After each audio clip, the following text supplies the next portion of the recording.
So what is up मेरे future learners, आपका welcome है फिर से हमारे इंग्लिश प्रो मास्टर्स क्लासेस में। सबसे पहले मैं बात करना चाहूँगी बेसिक्स की। आपको स्पोकन इंग्लिश सीखनी है, राइट? वो इंग्लिश जो आप बोल सके, जो आपकी डे टू डे लाइफ में भी काम आ सके, साथ में आपका कॉन्फिडेंस डेवलप हो सके और आप उस चीज़ को हमेशा के लिए रख सकें। क्योंकि हम बहुत सारे बुक्स खरीदते हैं, हमने वोकैबुलरी की बुक्स खरीदी, इंग्लिश की बुक्स खरीदी, लर्न इंग्लिश, और बहुत सारी बुक्स आती हैं जो सिर्फ और सिर्फ रीडिंग बेस पे होती है, पर हम उसे पढ़ते हैं, हम कभी कभार समझ नहीं पाते हैं, समझ भी जाते हैं तो हमारी प्रैक्टिस नहीं हो पाती और लास्ट में ये होता है कि हम फिर से उस चीज़ को भूल जाते हैं। तो मैं आपके लिए इस समस्या का हल लेके आई हूँ। इस प्रॉब्लम का सॉल्यूशन ये है कि आप जैसे जैसे इंग्लिश सीख रहे हैं उस तरह से इंग्लिश को प्रैक्टिस करते जाइए। आप अपने डे टू डे लाइफ में उस चीज़ को रखते जाइए। अब आप रखेंगे कैसे? एक ग्रुप बना लीजिए, एक कम्युनिटी बना लीजिए। फॉर एग्जाम्पल हमारी community English pro masters community, यहाँ पे आपको सारे ही स्टूडेंट्स मिलेंगे जो कि एक ही एम रखते हैं, इंग्लिश सीखना और प्रैक्टिस करना और अपने कॉन्फिडेंस को डेवलप करना। बेसिक से मैं स्टार्ट करूँगी। सबसे पहली चीज़ अल्फ़ाबेट्स तो आप सभी को पता होगा, आप बहुत स्मार्ट लर्नर्स हैं मेरे, इसलिए तो मैं कहती हूँ कि आप प्रो जल्द से जल्द बनेंगे। बस प्रैक्टिस करते जाइए, क्लासेस लगाते जाइए और कंसिस्टेंट रहिए। कंसिस्टेंट मतलब कंटिन्यू, आप क्लासेस मिस मत कीजिए। एक के बाद एक जो भी क्लासेस आते जाते हैं आप देखते जाइए, बस और कुछ भी नहीं करना है। आप अगर कुछ एक्स्ट्रा एफर्ट लगाना पड़ेगा तो मेरे साइड से मैं बिल्कुल लगाऊंगी एक्स्ट्रा एफर्ट। आप बस मुझे कमेंट करके बताइएगा कि ये लेसन आपको समझ में आया कि नहीं, यस या नो, और नो तो आपका क्वेश्चन मैं आपको आंसर करूंगी जल्द से जल्द। और अगर आपको फिर भी कोई प्रॉब्लम है तो मैं उसके लिए वीडियो भी लेके आऊँगी। बने रहिए गाइस हमारे इस फर्स्ट चैप्टर पे, जहाँ पे हम सीखेंगे बेसिक्स में क्या आता है। ABCD 26 अल्फ़ाबेट्स, ABCD XYZ तक। अब मैं आपको एक चीज़ और बताना चाहूँगी, मैं सिर्फ और सिर्फ आपको पुराना इंग्लिश नहीं सिखाऊंगी जो आपको बुक्स में मिलते हैं, जो बहुत सी चीज़ें जो आउटडेटेड हो गई हैं उसे मैं बताऊंगी, पर मैं ये भी बता दूंगी कि वो चीज़ आउटडेटेड हो गई है और उसका रिप्लेसमेंट क्या है। जैसे कि अभी मैंने आप लोगों को बोला ABCD XYZ, तो ये जो Z होता है, Z जो होता है, Z को आजकल न्यू इंग्लिश में Z बोला जाता है। तो आप कहीं भी वेस्टर्न कल्चर में जाएंगे, आप लोग उनको सुनेंगे, वो लोग कभी भी XYZ नहीं बोलेंगे, वो लोग हमेशा बोलेंगे XYZ। इसी तरह के छोटी छोटी चीज़ें हैं जो हमें डिफरेंट बनाएगी, जो हमें इंग्लिश प्रो मास्टर बनाएगी। सबसे पहले आपको कॉन्सोनेंट्स और वोवल्स के बीच में डिफरेंस पता होना चाहिए। वोवल्स क्या होते हैं? Sounding words, AEIOU। ये 5 वर्ड आप बाय हार्ट अच्छे से दिल से याद कर लीजिए कि AEIOU आपके वोवल्स हैं और बाकी सब उसके अलावा जो भी अल्फ़ाबेट्स हैं वो सारे कॉन्सोनेंट्स हैं। वोवल्स से हम क्या सीखते हैं? वोवल्स के आगे ज़्यादातर हम देखते हैं कि N लगता है, एन एप्पल, एन ऑरेंज। ये सारे जो वर्ड्स हैं वो सारे के सारे कहलाते हैं वोवल्स। वोवल्स को आप बोलेंगे साउंड वर्ड्स। आपको अगर कुछ भी प्रॉब्लम है तो आप एक छोटी सी नोटबुक लेके बैठिए, एक छोटा सा नोटबुक जो आप कभी भी आते जाते पढ़ सकते हैं। इसी तरह आप अपना टाइम भी मैनेज कर पाएंगे अगर आप कहीं जा रहे हैं, और अगर आप फ्री हैं या तो आप मोबाइल में नोट्स में लिख लीजिए, या तो फिर आप एक छोटी सी नोटबुक रख लीजिए, नोटपैड जिसे बोलते हैं।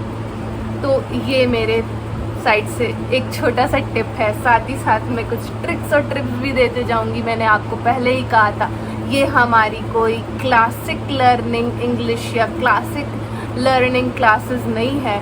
ये एक ऐसी क्लास है, ये फन वे में आपको इंग्लिश लर्न हो जाएगा। अब जब हमें पता चल गया है कि वॉवल्स क्या होते हैं, सो अब हम आते हैं एक सीक्वेंस पे, जो सीक्वेंस से हमारा स्पीच बनता है।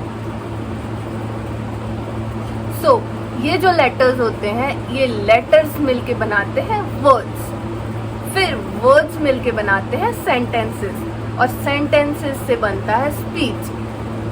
तो स्पीच क्या है? एक ऐसा सेंटेंस जिसका कोई मीनिंग निकलता है, जो आप बोलते हैं, स्पोकन स्पीच, तो आप उस चीज़ को बोलते हैं। तो अगर आप कुछ डिबेट करेंगे किसी के साथ इंग्लिश में, तो आप स्पीच बोलेंगे। वहाँ पे लोग जब बोलते हैं जाके कि स्पीच बोलने वाला है, तो वो क्या होता है? वर्ड्स से जो सेंटेंस बनते हैं, सेंटेंस से जो हम बोलते हैं, मीनिंग निकलता है जिस चीज़ का। जैसे मैं अभी बोल रही हूँ, आप सब मेरी सब्सक्राइबर्स जितने भी हैं, वो सब मेरी फैमिली हैं। तो my subscribers are not just my students, but they are my family. So इससे आपको क्या समझ में आया? एक मीनिंग बन रहा है इस सेंटेंस का। देखिए, अगर आपको ऐसा लगता है कि मैं स्लो पढ़ा रही हूँ, तो आप ये समझिए, मैं आपको स्लो इसलिए पढ़ा रही हूँ ताकि आपको समझ में आए, और बीच बीच में मैं एग्जाम्पल्स इसलिए दे रही हूँ ताकि आप भूल ना जाएं चीज़ों को। तो आगे हम चलते हैं। एग्जाम्पल मैं आपको देना चाहूँगी, जैसे कि एक वर्ड है पी, तो पी से क्या बनेगा? Princess. So she looks like a princess. जैसे कि मेरी कोई एक स्टूडेंट होगी, सो शी इज़ ब्यूटीफुल। तो ये सारे जो चीज़ें होती हैं, उनको कहेंगे सेंटेंस, और इस वर्ड से एक सेंटेंस बन गया। इजी है ना गाइस? सी, ये सारे रॉकेट साइंस नहीं है, बस हमें प्रैक्टिस करते जानी है, क्लासेस लगाते जानी है। आपको पता भी नहीं चलेगा कि आपने कब इंग्लिश लैंग्वेज को अपने सबकॉन्शियस माइंड में डाल लिया है। अगर हम बेसिक्स की बात करते हैं, तो प्रेजेंट, पास्ट और फ्यूचर की बात ना आए, ऐसा हो ही नहीं सकता। सो प्रेजेंट में हमें क्या बोलना है? अगर हम किसी के बारे में बोल रहे हैं, जैसे कि आपने बोला मैं मतलब मी या आई। अगर आपको कोई सेंटेंस बोलना है, जैसे कि मैं वहाँ जा रहा था या मैं वहाँ जा रही थी, अगर आप बोलना चाहेंगे प्रेजेंट में, तो आप बोलेंगे आई एम गोइंग देयर। उसके बाद आपका आ जाएगा पास्ट। तो पास्ट में आप क्या बोलेंगे? पास्ट में आप एम की जगह रिप्लेस कर देंगे वॉज को। तो आई वॉज गोइंग देयर, मैं वहाँ जा रहा था। अगर आप फ्यूचर की बात करेंगे इसी में कि मैं वहाँ जाने वाला हूँ, तो क्या बोलेंगे? उसके बाद आप वॉज को हटा देंगे, विल लगा देंगे और बोलेंगे आई विल गो देयर। तो वो हो जाएगा फ्यूचर की आप वहाँ पे जाने वाले हैं। ही विल गो देयर, वो वहाँ जाने वाला है। या शी मतलब गर्ल्स में यूज़ करेंगे, शी विल गो देयर, वो वहाँ जाने वाली है।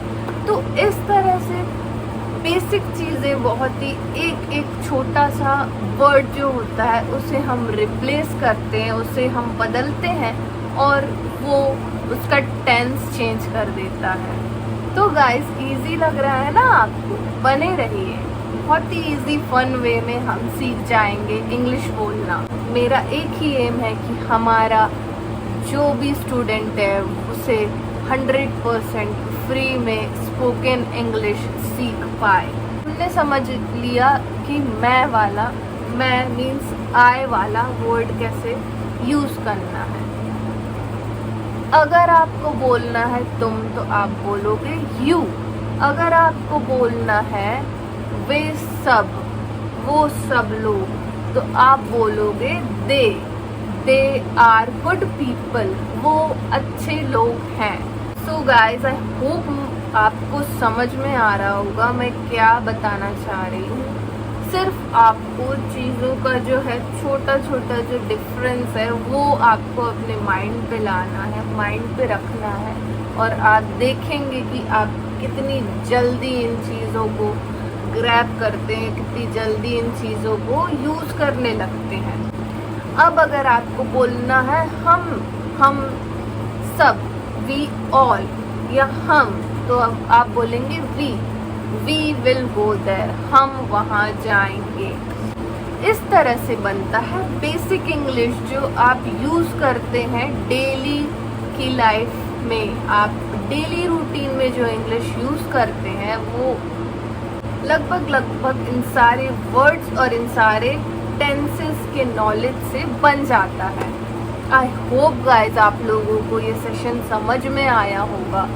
अगर मेरा वीडियो थोड़ा सा भी वैल्यू प्रोवाइड किया तो आप लाइक करके बताइए, कमेंट कर दीजिएगा यस अगर आपको समझ में आ गया हो तो।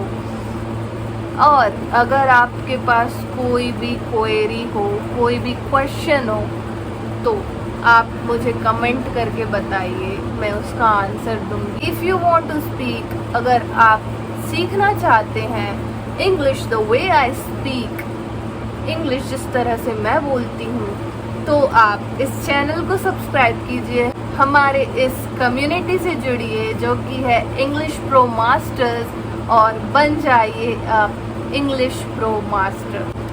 मैं आप सभी से मिलती हूँ नेक्स्ट सेशन में, तब तक के लिए keep practising and keep rocking.